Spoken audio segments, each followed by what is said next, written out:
कराने वाला है, इसलिए इसमें बंधन और मोक्ष तक का विचार होता है। सात्विक बुद्धि में वह विवेक होता है जो तत्व ज्ञान में परिणत होता है। विवेकवती बुद्धि ब्रह्मलोक की प्राप्ति तक सब बंधन है ऐसा जानती है। जिसका विवेक प्रबल है वो ये कह रहा है कि यदि हम ब्रह्मलोक तक भी चले गए तो अभी कोई फायदा नहीं हुआ, बंधन का सिस्टम चुकत हुई है। अब राजसी बुद्धि क्या है जिसके लक्षण बताया। यह धर्मम अधर्मम च कार्यम च अकार्यमेव च अयथ अत प्रजानाति बुद्धि सा पार्थ राजसी।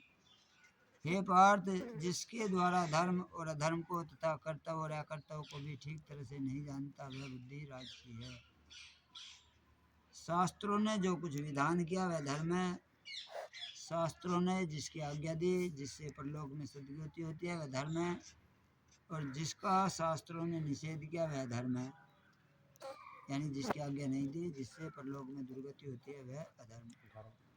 जैसे अपने माता पिता बड़े बूढ़ों की सेवा करने में, दूसरों को सुख पहुंचाने में, दूसरों का हित करने की चेष्टा में अपने तन मन धन योग्यता पद अधिकार आदि को लगा देना धर्म है। ऐसे ही धर्मशाला औषधालय बनवाना, देश ग्राम मोहल्ले के अनाथ गरीब बालकों की समाज की उन्नति के लिए अपनी कहलाने वाली चीज़ों को आवश्यकता अनुसार उनकी ही समझकर निष्काम भाव से उदारता पूर्वक खर्च करना धर्म है। इसके विपरीत अपने स्वार्थ सुख आराम के लिए दूसरों की धन संपत्ति हक पद अधिकार छीनना, अपने तन मन धन योग्यता पद अधिकार आदि के द्वारा दूसरों को दुख देना अधर्म है। वास्तव में धर्म वही है जो जीव का कल्याण कर दे, और अधर्म वही है जो जीव को बंधन में डाल दे। छोटी ही परिभाषा दी। धर्म क्या है और अधर्म क्या है। धर्म का मतलब है जो जीव का कल्याण कर दे, और अधर्म का मतलब है जो जीव को बंधन में डाल दे। वर्ण आश्रम देश काल लोक मर्यादा आदि के अनुसार शास्त्रों ने हमारे लिए जिस कर्म को करने की आज्ञा दी वह कर्म हमारे लिए कर्तव्य है। अवसर प्राप्त हुए कर्तव्य का पालन न करना तथा न करने लायक काम को करना अकर्तव्य है। यदि हमें कोई जिम्मेदारी दी मौका मिला है उसको करना, और जो जिम्मेदारी नहीं दी उसको भाग कर करना वह करता है। जैसे भिक्षा मांगना, यज्ञ विवाह आदि कराना, उनमें दान दक्षिणा लेना ये ब्राह्मण के लिए तो कर्तव्य है, पर क्षत्रिय वैश्य शूद्र के लिए अकर्तव्य है। इसी प्रकार शास्त्रों ने जिन जिन वर्ण आश्रमों के लिए जो जो कर्म बताए वे सब उनके लिए तो कर्तव्य हैं, और जिनके लिए निषेध किया उनके लिए अकर्तव्य हैं। जहाँ नौकरी करते हैं वहाँ ईमानदारी से अपना पूरा समय देना, काम को सुचारू रूप से करना, जिस तरह से मालिक का हित हो ऐसा काम करना, ये सब कर्मचारियों के लिए कर्तव्य हैं। अपने स्वार्थ सुख आराम में फंसकर काम में पूरा समय न लगाना, काम को तत्परता से न करना, थोड़ी सी रिश्वत मिलने से मालिक का बड़ा नुकसान कर देना, 10-5 रुपयों के लिए मालिक का अहित कर देना, ये सब कर्मचारियों के लिए कर्तव्य है। राज के जितने अफसर हैं उनको राज का प्रबंध करने के लिए, सबका हित करने के लिए ऊंचे पद पर रखा जाता है। इसलिए अपने स्वार्थ और अभिमान का त्याग करके जिस प्रकार सब लोगों का हित हो, सबको सुख आराम शांति मिले, ऐसे कामों को करना उसके लिए कर्तव्य है। अपने तुच्छ स्वार्थ में आकर राज्य का नुकसान कर देना, लोगों को दुख देना, ये उनके लिए अकर्तव्य है। सात्विक बुद्धि में कई प्रवृत्ति निवृत्ति भय अभय बंधन मोक्ष को भी यहाँ ऋचा पदों से दिया गया। राग होने से राजसी बुद्धि में स्वार्थ पक्षपात विषमता आदि दोष आ जाते हैं। इन दोषों के रहते हुए बुद्धि धर्म अधर्म कार्य अकार्य भय अभय बंधन मोक्ष आदि के वास्तविक तत्व को ठीक ठीक नहीं जान सकती।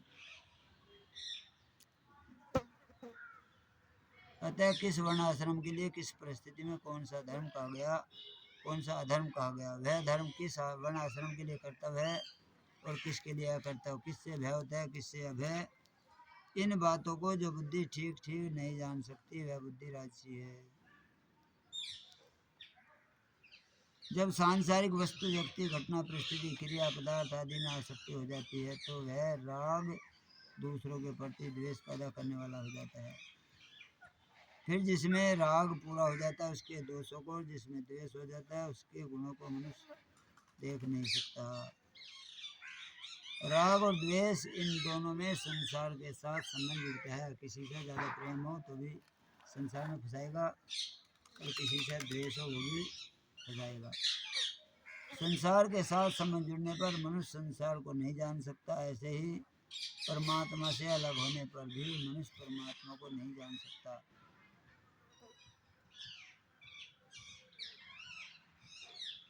संसार से अलग होकर ही संसार को जान सकते हैं, और परमात्मा से अलग होकर एक होकर ही परमात्मा को जान सकते हैं। वह अभिन्नता चाहे प्रेम से हो चाहे ज्ञान से। परमात्मा से अभिन्न होने में सात्विक बुद्धि काम करती है, क्योंकि सात्विक बुद्धि में विवेक शक्ति जागृत रहती है। परंतु राजसी बुद्धि में वह विवेक शक्ति राग के कारण धुंधली से हो जाती है। जैसे जल में मिट्टी घुल जाने से जल में स्वच्छता निर्मलता नहीं रहती, ऐसे ही बुद्धि में रजोगुण आ जाने से बुद्धि में अपनी उतनी स्वच्छता निर्मलता नहीं रहती। इसलिए धर्म अधर्म को समझने में कठिनता पड़ती है। राजसी बुद्धि होने पर मनुष्य जिस किसी विषय में प्रवेश करता है उसको उस विषय को समझने में बड़ी मुश्किल होती है। उस विषय के गुण दोषों को ठीक ठीक समझे बिना वह ग्रहण उल्टा को अपने आचरण में नहीं ला सकता।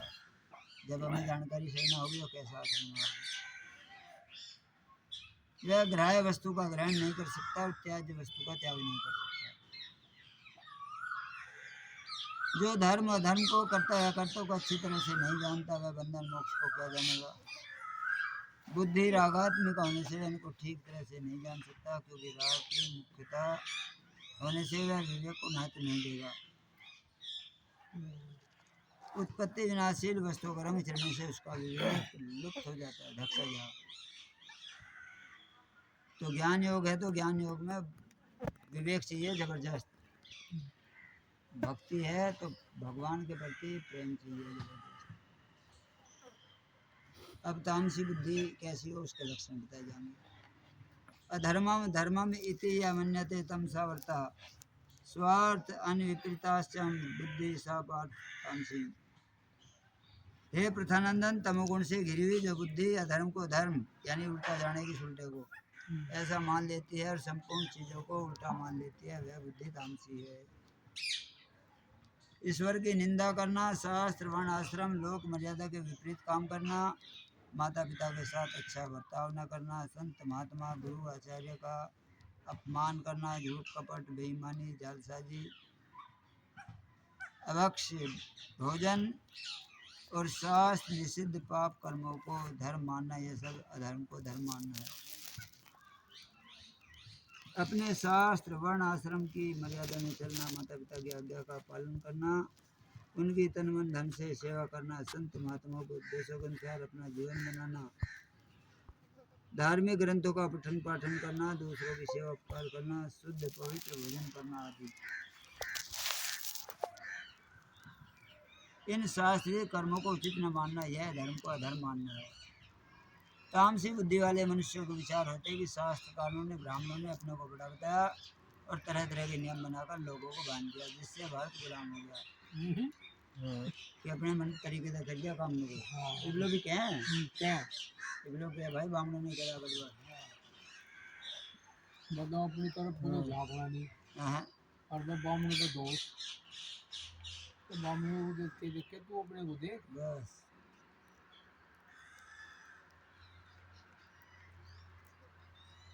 तुम कह रहे जिससे भारत गुलाम हो गया, जब तक ये शास्त्र रहेंगे धार्मिक पुस्तकें रहेंगी तब तक भारत का उत्थान नहीं होगा। क्या है गणे दो मोटी बची है भाई, बस शास्त्र में बुझा दिए ऐसी बातों कर रहे हैं। वहाँ में लिख रहा वहाँ में लिख रहा, अरे एक को पढ़ लो उसके बाद देंगे 70 के करे। तो इसलिए वे मर्यादाओं को तोड़ने में धर्म मानते हैं। आत्मा को स्वरूप न मानकर शरीर को ही स्वरूप मानना, ईश्वर को न मान के दृश्य जगत को सच्चा मानना, दूसरों को तुच्छ समझकर अपने को बड़ा मानना, दूसरों को मूर्ख समझकर अपने को विद्वान मानना। जितने संत महात्मा हो गए उनकी मान्यताओं से अपनी मान्यता को श्रेष्ठ मानना, सच्चे अरे एक पढ़िया लिखाई ठीक है वो मैंने बजा दिया काम।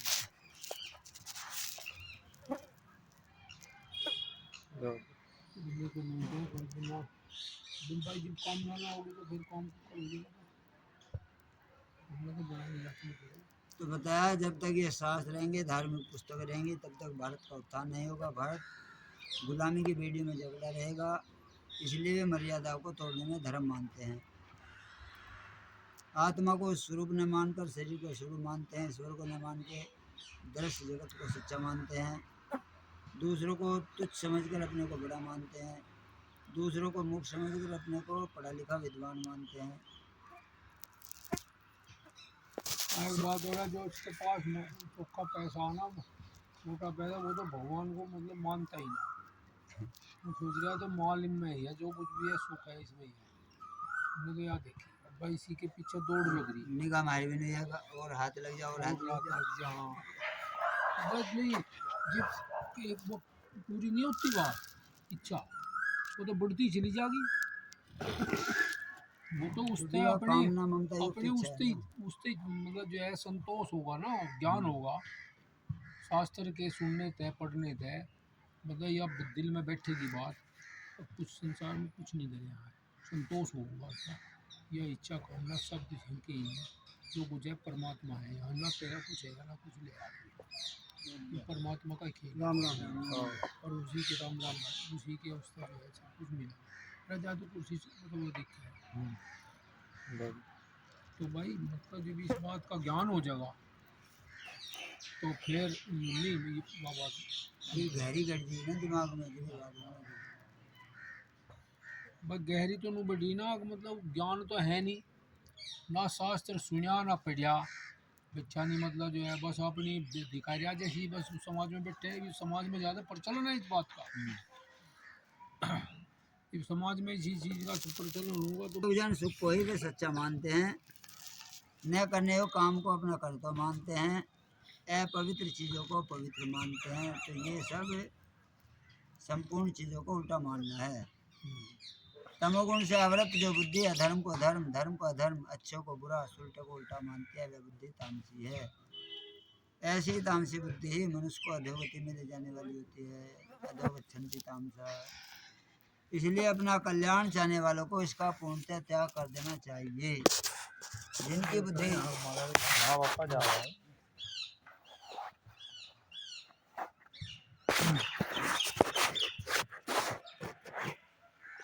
जिनकी बुद्धि तामसी होती है उनको व्यवहार में परमार्थ में सब जगह उल्टा दिखता है। इसका उदाहरण वर्तमान समय में स्पष्ट देखने में आता है। जैसे पशुओं के विनाश को मांस का उत्पादन कहा जाता है, गर्भपात रूपी महापाप को और मनुष्य की उत्पादक शक्ति के विनाश को परिवार कल्याण कहा जाता है। स्त्रियों की उच्च श्रृंखलता को, मर्यादा के नाश को नारी मुक्ति कहा जाता है। पहले स्त्री घर की गृह लक्ष्मी होती थी, अब घर से बाहर अनेक पुरुषों की नौकरी करने को नारी की स्वाधीनता कहा जाता है।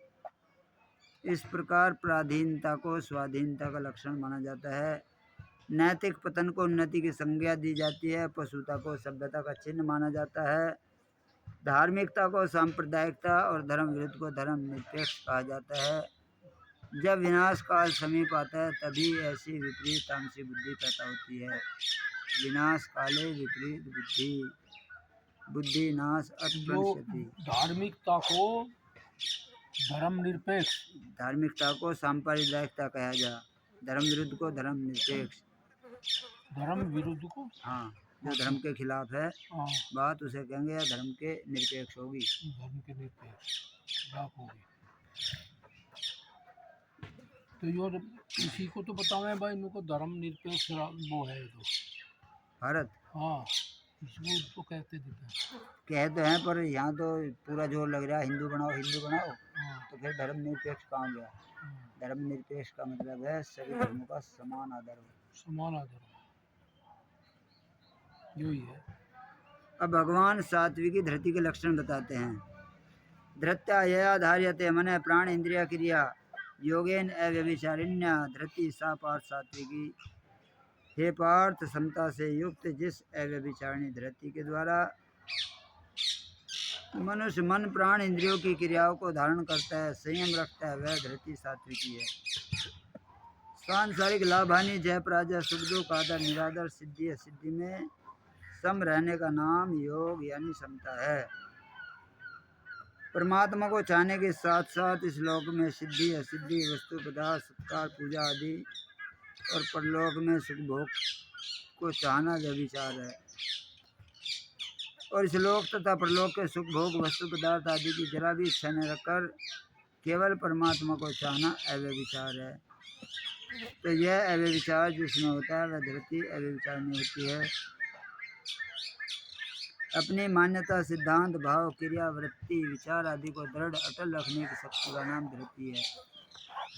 योग यानी समता से युक्त इस अव्यभिचारिणी धरती के द्वारा मनुष्य मन प्राण और इंद्रियों की क्रिया को धारण करता है। मन में राग द्वेष को लेकर होने वाले मन को जहाँ लगाना चाहे वहाँ लग जाना, वहाँ से हट जाना आदि मन की क्रियाओं को धरती के द्वारा धारण करना है। प्राणायाम करते रेचक में पूरक न होना, पूरक में रेचक में पूरक न होना, अभ्यंतर कुंभक में रेचक न होना, अर्थात प्राणायाम के नियम से विरुद्ध श्वास प्रश्वासों का न होना ही धरती के द्वारा प्राणों की क्रियाओं को धारण करना है। सब निमिषों को लेकर इंद्रियों का जिस विषय में जैसे प्रवृत्त होना, जिस विषय से निवृत्त होना चाहे उससे निवृत्त होना ही धरती के द्वारा इंद्रियों की क्रियाओं को धारण करना है। जिस धरती से मन प्राण और इंद्रियों की क्रियाओं पर आधिपत्य हो जाता है पार्थ, वह धरती सात्विकी है। जीव परमात्मा का अंश है, इसलिए परमात्मा के सिवाय कहीं भी जाना व्यभिचार है और केवल परमात्मा की तरफ चलना अव्यभिचार है। की तरफ चलने वाली धरती ही अव्यभिचारिणी धरती बताई। हाँ जी, व्यभिचार व्यभिचार से मतलब है जो ईश्वर को न मान के इधर उधर भाग गया, मतलब है जो इधर उधर न भाग के केवल ईश्वर की तरफ चला। अब राजसी धरती के लक्षण बताए जी। यया तो धर्म काम अर्थ अंधृत्या धार्यते अर्जुन, प्रसंगेन फलाकांक्षी धरती सा पार्थ राजसी। हे अर्जुन, फल की इच्छा वाला मनुष्य जिस काम, भोग और धन को अत्यंत आसक्ति पूर्वक धारण करता है धरती राजसी है। राजसी धारण शक्ति से मनुष्य अपनी कामना पूर्ति के लिए धर्म का अनुष्ठान करता है, भोग पदार्थों को भोगता है, धन का संग्रह करता है। अमावस्या, पूर्णिमा, व्यतिपात आदि अवसरों पर दान करना, तीर्थों में अन्नदान करना, फलों पर पर्वों पर उत्सव मनाना, तीर्थ यात्रा करना, धार्मिक संस्था में चंदा चिट्ठा के रूप में देना, कभी कथा कीर्तन भागवत सप्ताह आदि करवा लेना, यह सब केवल कामना पूर्ति के लिए करना ही धर्म को धारण करना है। सांसारिक भोग पदार्थों प्राप्त होने चाहिए क्योंकि भोग पदार्थों से ही सुख मिलता है। संसार में कोई भी प्राणी ऐसा नहीं जो भोग पदार्थों की कामना ना करता हो। यदि मनुष्य भोग की कामना ना करे तो उसका जीवन ही बेकार हो जाएगा। तो ऐसी धारणाओं के साथ भोग पदार्थों की कामना पूर्ति में ही लगे रहना, ये काम को धारण करना है।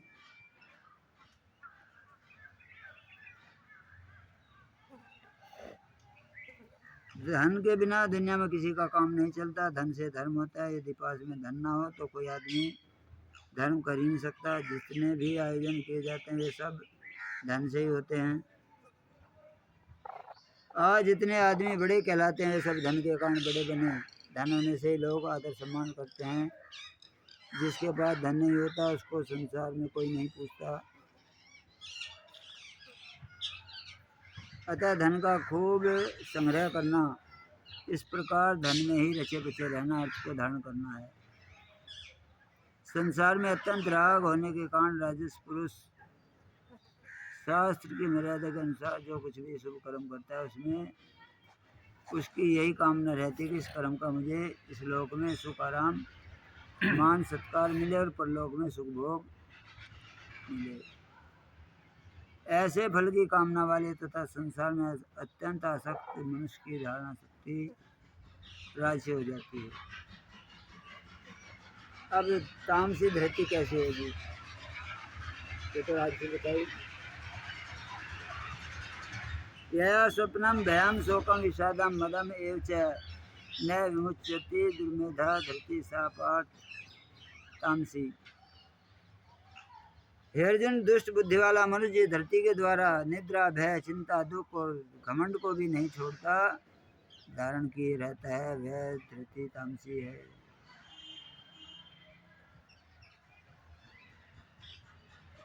तामसी धारण शक्ति के द्वारा मनुष्य ज्यादा निद्रा, बाहर भीतर का भय, चिंता, दुख, घमंड इनका त्याग नहीं करता, बल्कि इन सब में रचा पचा रहता है। कभी ज्यादा नींद में पड़ा रहता है, कभी मृत्यु, बीमारी, अपयश, अपमान, स्वाद, धन आदि के भय से भयभीत होता रहता है,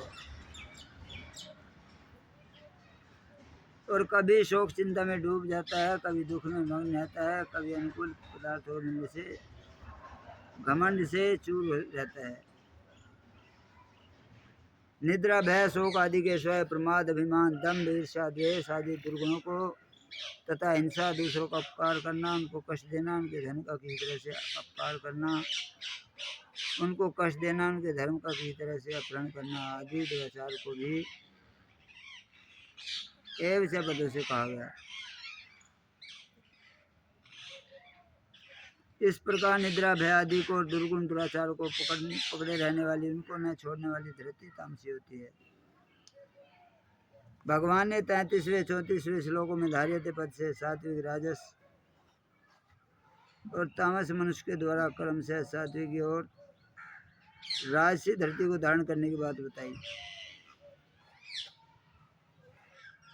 लेकिन यहाँ तामस मनुष्य के द्वारा तामसी धरती को धारण करने वाले की बात नहीं बताई। कारण जिसकी बुद्धि बहुत ही दुष्ट है, जिसकी बुद्धि में अज्ञता मूढ़ता भरी हुई है, ऐसा मलिन अंतःकरण वाला तामस मनुष्य निद्रा, भय, शोक आदि इन सब को छोड़ता ही नहीं है, अपने स्वाभाविक ही वह उनमें स्वाभाविक ही रचा पचा रहता है, जी लगे उनमें उसका। तो सात्विक, राजसी, तामसी इन तीनों धरतियों के वर्णन में राजसी तामसी धरती में तो फलकाक्ष दुर्मेधा पद से कर्ता का उल्लेख किया, पर सात्विक धरती में कर्ता का उल्लेख ही नहीं किया। इसका कारण है कि सात्विक धरती में कर्ता निवृत्त रहता है, उसमें कर्तत्व का लेप नहीं, लेकिन राजसी तामसी धरती में कर्ता लिप्त होता है। मानव शरीर विवेक प्रधान है, मनुष्य जो कुछ करता है उसे सोच विचार कर ही करता है। वह जो ही विचार पूर्वक काम करता है तो ही विवेक स्पष्ट प्रकट हो जाता है। सात्विक मनुष्य की धरती में विवेक साफ साफ प्रकट रहता है कि मुझे केवल परमात्मा की तरफ। राजस मनुष्य की धरती में संसार के पदार्थों और भोगों में राग की प्रधानता होने के कारण विवेक वैसा स्पष्ट नहीं होता, फिर भी इस लोक में सुख आए, परलोक में अच्छी गति मिले, भोग मिले, इस विषय में आचरण भी मर्यादा के अनुसार होता है। लेकिन तामस मनुष्य की धरती में विवेक बिल्कुल दब जाता है, तामस भाव में उसकी इतनी दृढ़ता हो जाती है कि उसे उन भावों को धारण करने की आवश्यकता नहीं होती। वह तो निद्रा, भय आदि तामस भाव में रचा बचा रहता है। भय भी लगे उसमें?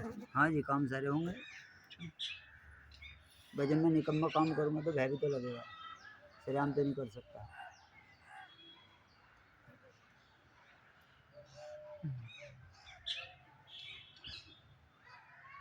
मैं भी 10वीं के बालक थे, अभी 5-6 दिन हुए। बालक तो बालक ही हो, पढ़ाते पढ़ाते ने उन्होंने तो ध्यान ना दिया, एक बालक ने दूसरे बालक का मुंह चूम लिया तफरी में या कैसे भी करके। अब जैसे ही वो क्रिया न करी वो तुरंत मैंने देख लिया। अच्छा। तो फिर डायरेक्ट मैंने उनको कुछ कहा ना, इनडायरेक्टली फिर बुला के भाई कुछ सुना, अरे याद ना, तो जो तेने क्रिया भी करी मैं कहा उसको तो यहाँ सबका आगे करके दिखा। अच्छी लगी होगी वह, अच्छी लगी तो सबका आगे दिखा करके, तो उस क्रिया को छुप कर तो कर रहा है, वो जी कर रहा है उसका। लेकिन जैसे नू किया होगा सबके आगे दिखा, तो वहाँ तो भय हो गया। यदि वह वास्तव में उसे अच्छी लगती तो सबका आगे कर देता। तो ये जो ऐसे काम हो, इनमें आदमी अंदर से डर भी जा। जो गलत नीति से धन कमाऊगा उसे डर भी रहेगा, कमाता भी रहेगा और डर भी रहेगा। यही काम यो है।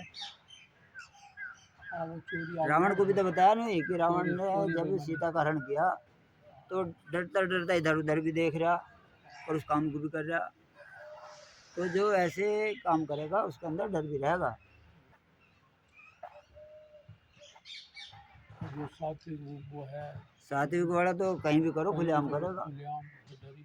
तो परमात्मा का वो हाँ जी, शरण में है, उसकी शरण में है, उसी पे वो है, आसरा है, उसी का वो है, कहीं उसमें।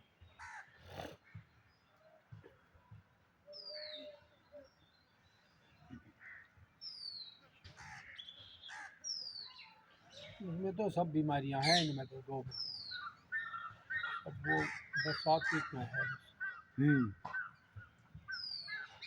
भगवान की तरफ चलना बस, नहीं है पकड़ा जाए सात्विक। पारमार्थिक मार्ग में क्रिया इतना काम नहीं करती जितना अपना उद्देश्य काम करता है। सांसारिक क्रिया क्रिया जरूरत ना वहाँ। संसार में तो करे तो कुछ मिलेगा, हाँ, लेकिन जो परमात्मिक सिस्टम है वहाँ करना नहीं, वहाँ भाव है जो। भाव है। लेकिन यही फॉर्मूला हम वहाँ अपनावे हैं हाँ, कि यहाँ हर कुछ करे तो मिले, तो वहाँ भी कुछ करे तो मिलेगा। हाँ, तो यहाँ बताया कि जो पारमार्थिक मार्ग है उसमें क्रिया इतना काम नहीं करती जितना अपना उद्देश्य काम करता है। स्थूल क्रिया की प्रधानता स्थूल शरीर में, चिंतन की प्रधानता यानी सूक्ष्म शरीर की प्रधानता सूक्ष्म शरीर में, और स्थिरता की प्रधानता कारण शरीर में होती है। यह सब है क्रिया ही। क्रिया तो शरीरों में होती है, पर मेरे को तो केवल पारमार्थिक मार्ग पर ही चलना है, ऐसा लक्ष्य चेतन स्वरूप में रहता है। और इस चेतन स्वरूप में जैसा लक्ष्य होता है उसके अनुसार स्वतः ही वैसी क्रियाएं होती है। जो चीज़ सब में रहती है वह कभी बदलती नहीं। उस लक्ष्य की दृढ़ता के लिए सात्विक बुद्धि की आवश्यकता है, और बुद्धि के निश्चय को अटल रखने के लिए सात्विक धृति की आवश्यकता है। इसलिए यहाँ 30वें से 35वें श्लोक तक कुल 6 श्लोक में 6 बार पार्थ संबोधन का प्रयोग करके भगवान साधक मात्र के प्रतिनिधि अर्जुन को सावधान करते हैं कि हे अर्जुन, लौकिक वस्तु और व्यक्तियों के लिए चिंता ना करके तुम अपने लक्ष्य को दृढ़ता से धारण किए रहो।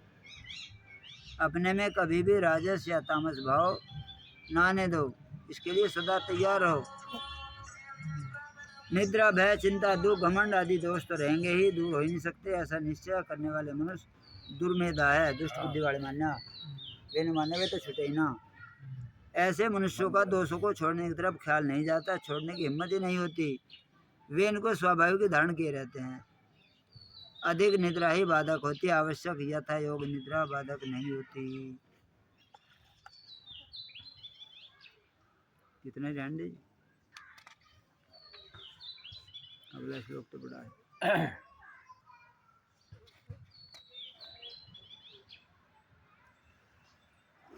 ले लो। श्री कृष्ण गोविंद हरि मुरारी, हे नाथ नारायण वासुदेवा। श्री कृष्ण गोविंद हरि मुरारी, हे नाथ नारायण वासुदेवा। श्री कृष्ण गोविंद हरि मुरारी, हे नाथ नारायण वासुदेव। श्री कृष्ण गोविंद हरि मुरारी, हे नाथ नारायण वासुदेव। श्री कृष्ण गोविंद हरि मुरारी, हे नाथ नारायण वासुदेव।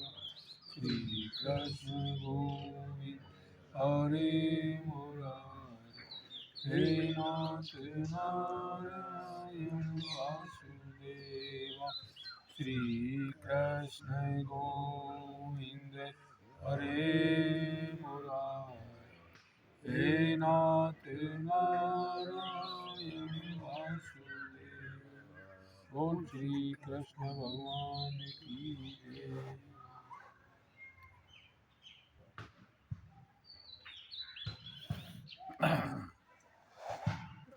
पिछले 3 दिनों से सत, रज और तम इन 3 चीज़ों का लगातार व्याख्या चल रही, हाँ कुछ थोड़े थोड़े से भिन्न तरीके से। हाँ बड़ा सुंदर है, स्वामी जी ने अच्छा उसका समझाने की कोशिश करी है। लेकिन ये संसार ही एक रंगमंच है, हर आदमी कलाकार है। उसमें जो संत ने, ग्रंथों ने दर्शाया है वो ये दिया है कि देखो राजसी, तामसी, सात्विक भावनाएं से प्रवृत्तियाँ, स्थितियाँ हमारे सबके सामने आओगी। अब क्या करा जावे? करना तो कुछ भी नहीं, करना तो कुछ नहीं। करने वाला तो विधान उन्होंने इतना रच रखा है कि हमें ये पता चल गया इतना कि ये सात्विक है, ये राजसिक है, ये तामसिक है, तो ये बहुत बड़ी बात है। ये भी कृपा से ही पता चलेगा परमात्मा की। परिवार सबसे नज़दीक में है, सेवा करने का भाव होना चाहिए, शरीर से उनकी सेवा हो जाओ, बड़ी बात है। और उनको चाहे जैसा भी लग जा, उसके लिए अब अगर अपने दिमाग से इस्तेमाल करके उनको अच्छा लग जाना चाहिए, भाव खराब ना हो, तो अपने आप में एक बड़ी उपलब्धि है।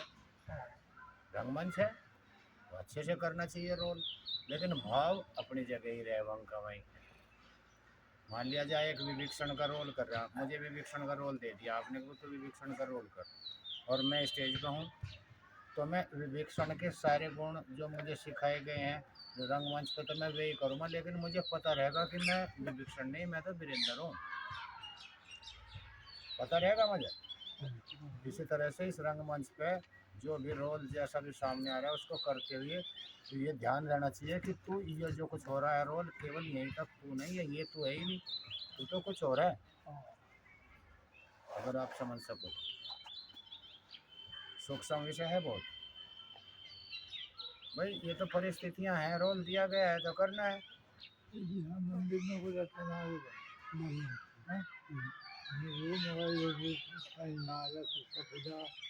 हाँ भाई, मतलब परिवार की सेवा, और नजदीक में तो परिवार ही है, सबसे नजदीक तो परिवार है, परिवार ही है। हाँ, ये संसार है और उनकी सेवा करनी भी जरूरी है। जो बात कर रहे थे उनके सामने आ रहे हैं। लीजिए गला भजन। हाँ, भजन ले लो। मैं हूँ शरण में तेरी, संसार के रचैया। मैं हूँ शरण में तेरी, संसार के रचैया। किस ते मेरी लगाओ, उस पार हो कन्हैया। मैं हूँ शरण में तेरी, संसार के रचैया। मेरी अरदास सुन लीजिए, प्रभु सुधियान के लीजिए। दरस एक बार तो दीजिए, मैं समझूंगा शाम रीझे। पतवार थाम लो तुम, पतवार थाम लो तुम, मझधार में है नैया। मैं हूँ शरण में तेरी, संसार के रचैया। किस्ती मेरी लगाओ उस पार ओ कन्हैया, मैं हूँ शरण में तेरी संसार के रचैया।